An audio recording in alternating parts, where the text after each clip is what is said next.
Dear students, class 12th की first exercise के हम बेसिक कॉन्सेप्ट पढ़ रहे हैं और उसमें हम देखिए एक नया टॉपिक पढ़ते हैं कि यदि कोई फलन f है वो a से b में परिभाषित है तथा g फलन b से c में परिभाषित है, दो फलन हो तो हम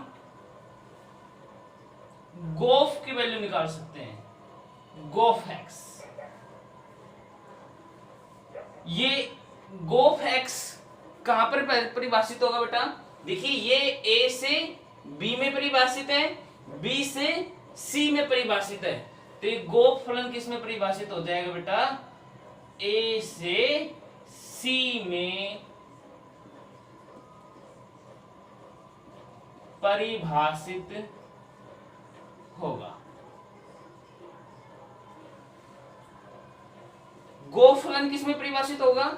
इनकी इसका पहला हमने रिजल्ट निकाला कि गोफ कहां पर परिभाषित होगा। देखिए GOFX लिखना भी सिखाऊंगा मैं आपको। ये कहां से परिभाषित होगा? A से C में। अगर मैं इसका निकालूं कि FOGX, ये कहां पर परिभाषित होगा बेटा आपका? FOGX। अगर कोई फलन F A से B में है, G B से C में, तो फोग किस में परिभाषित होगा? देखिए लास्ट से पढ़ो। जी वाला फलन क्या है? B से C में परिभाषित है, तो ये C से A में परिभाषित होगा। देखिए रिजल्ट देखिए कैसे होता है। अगर ये कोई एक फलन ले लेता हूं जो है A, एक ये ले लेते हैं जो कि है B, एक ये ले लेते हैं जो कि C है। ये A से B में परिभाषित है, इसलिए ये क्या है बेटा आपका? F है। और ये B से C में परिभाषित है, इसलिए ये क्या है अपना? G है। और जो आपका ये A से C में परिभाषित होगा, इसका क्या नाम होगा? गोफ। और इस प्रकार से C से A में परिभाषित होगा, उसका क्या नाम होगा? फोग। A से B में परिभाषित है, इसलिए इसको क्या बोल देंगे? FX। ये B से C में परिभाषित है, इसलिए इसे क्या बोल दिया जाएगा? GX। ध्यान से समझना, ये तीन फंक्शन है A, B और C। ये A से B में परिभाषित F है, B से C में परिभाषित G है, तो A to B क्या हो जाएगा? FX। B to C क्या हो जाएगा? GX। अगर मैं A to C निकालूं तो वो क्या होगा? GOFX। और C to A निकालें तो वो क्या होगा बेटा? इसका FOGX होगा। अच्छा,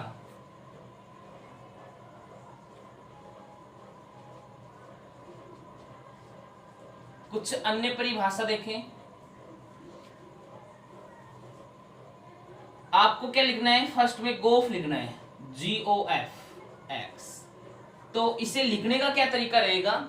आप इसे लिखोगे G मजला ब्रैकेट FX, यानी कि पहले आप FX की वैल्यू निकालोगे, जो FX की वैल्यू आ जाएगी वो किस में रख देंगे? G वाले फंक्शन में लिख देंगे, तो ये GOFX बन जाएगा।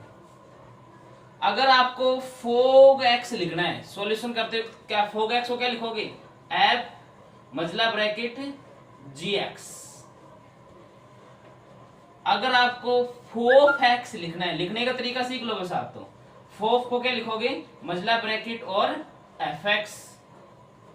अगर आपको GOGX लिखना है, GOGX क्या होगा? G मजला ब्रैकेट GX। ओके, ये तो इसके लिए आ गया। अगर और दे रखे हो, जैसे बड़ा फंक्शन दे दे कि FOGOHX, FOGH, इनके तीन फंक्शन दे दे, F फंक्शन, G फंक्शन और H फंक्शन, तो इसे किस रूप से लिखोगे? इसे लिखने के लिए आप क्या लिखोगे? सबसे पहले लिखेंगे HX बड़ा ब्रैकेट, इसके बाद क्या है? G, और फिर बाहर की तरफ क्या है? F, G और H। HX लिखेंगे, फिर G की वैल्यू निकालेंगे, फिर F की वैल्यू निकालेंगे। अगर आपको दे दे नंबर 6 में आ जाए कि HOGOFX,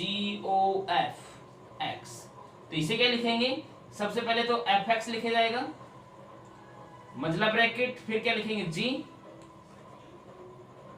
बड़ा ब्रैकेट या फिर यहां पर ब्रैकेट लगा दें, यहां पर मझला ब्रैकेट लगा दें और बाहर की तरफ क्या है h। ओके, इस प्रकार से हम लिख सकते हैं इन्हें। देखिए नोट फर्स्ट है कि संयुक्त फलन द्वारा क्रम विनिमय का गुणधर्म पालन करना आवश्यक नहीं होता है। बेटा क्रम विनिमय का गुणधर्म क्या होता है, जैसे कि a प्लस बी किसके इक्वल होना चाहिए, b प्लस a के इक्वल होना चाहिए, ये अपना होता है क्रम विनिमय का गुण। इनके क्रम को चेंज कर दें। लेकिन जो संयुक्त फलन होते हैं, संयुक्त फलन का मतलब गोफ एक्स, फोग एक्स, ऐसे जो भी फंक्शंस होते हैं उनके लिए क्रम विनिमय का नियम लागू नहीं होता है, ये जरूरी नहीं होता है। अर्थात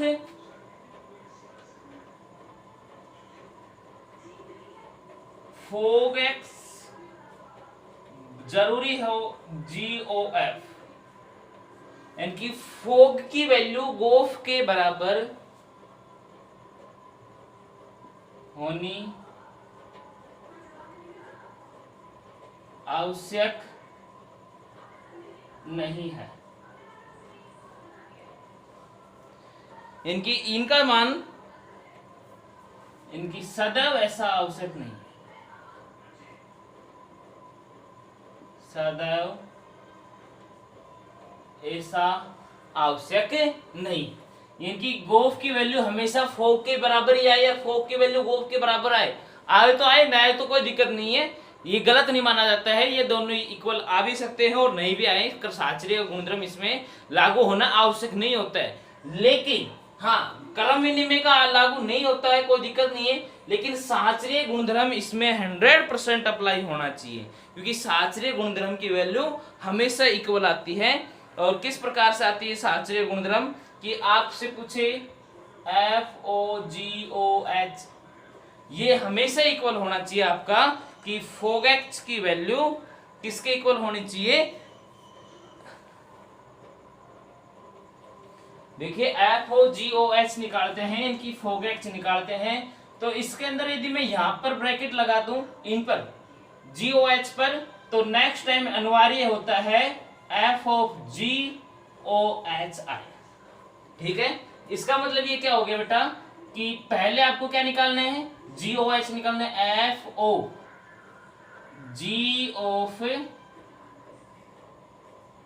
HX, फिर इसका ऑफ किसके साथ करना है, फोग के साथ करना है। इसका मतलब हो जाता है F ऑफ GX और ऑफ H। ये वैल्यू हमेशा आपको प्राप्त होनी आवश्यक होती है, जिसे हम साहचर्य का गुणधर्म कहा जाता है।